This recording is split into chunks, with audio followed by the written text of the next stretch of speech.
Խաղաղություն հաստատելը բացարձակ կարևոր է, բայց Հայաստանի ինքնիշխան տարածքներն ադրբեջանական օկուպացիայից ազատելը չի կարելի թողնել հետագային եւ մոռացության մատնել։ Հենց այս մասին է ամերիկյան Washington Times պարբերականում հրապարակված իմ հոդվածը։ 2021 թվականից Ադրբեջանն օկուպացրել է Հայաստանի միջազգայինորեն ճանաչված Սյունիքի, Վայոց ձորի, Գեղարքունիքի մարզերից ավելի քան 200 քառակուսի կիլոմետր, իսկ փաստացի վերահսկողությամբ հարյուրավոր քառակուսի կիլոմետրեր ավելին տարածք։ Բազմաթիվ բանակցություններից հետո Հայաստանի տարածքի որևէ սանտիմետր չի վերադարձվել։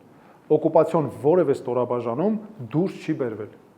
Զինված ուժով ստեղծված ռազմական իրողությունը պահպանվել է, մինչդեռ դիվանագիտությունը շարունակվում է այնպես, կարծես այդ փաստը երկրորդական է։ Գործընթացն իրականում պետք է կապվի պարտավորությունների հետ։ Հակառակ դեպքում սա վատ նախադեպ է, սխալ ուղերձ, թե ադրբեջանական ղեկավարությանը, թե վատ դերակատարներին ամբողջ աշխարհում, որ զենքով ձեռք բերված տարածքային նվաճումները կարելի է պահել անժամկետ պայմանով, որ բանակցությունները շարունակվեն։ Սա ազդանշան է, որ եթե նրանք սպասեն, ապա ստացվում է կարող են զավթած նորինականացնել ու խուսափել պատասխանատվությունից։ Անցյալ տարվա օգոստոսին արձանագրված Թրամփի ուղուն վերաբերող համաձայնությունները հետաձգել, գուցե նույնիսկ տապալել են Սյունիքը զավթելու ադրբեջանական ծրագրերը։ Տրանսպորտային միջանցքների, տարածաշրջանային ինտեգրման կամ վստահության ամրապնդման մասին համաձայնությունները չեն կարող գոյություն ունենալ, եթե զուգահեռ շարունակվում է տարածքի բռնազավթումը։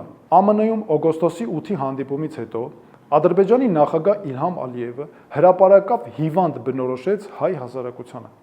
Ադրբեջանը շարունակում է առաջ տանել պետական հովանավորությամբ նարատիվ, ըստ որի ամբողջ Հայաստանը հին ադրբեջանական հող է։ Նման բառապաշարը անհամատեղելի է հաշտության հետ։ Սա ոչ թե համակեցության, այլ հիերարխիայի, ոչ թե փողզիչման, այլ ճնշման ու ռասիզմի լեզու է։ Հարատև խաղաղությունը կհաստատվի միայն այն դեպքում, երբ բանակցությունները հիմնվեն պարզ սկզբունքի վրա։ Սահմանները չեն կարող փոխվել ուժով, եւ օկուպացիան չի կարող նվեր տրվել ժամանակի ընթացքում։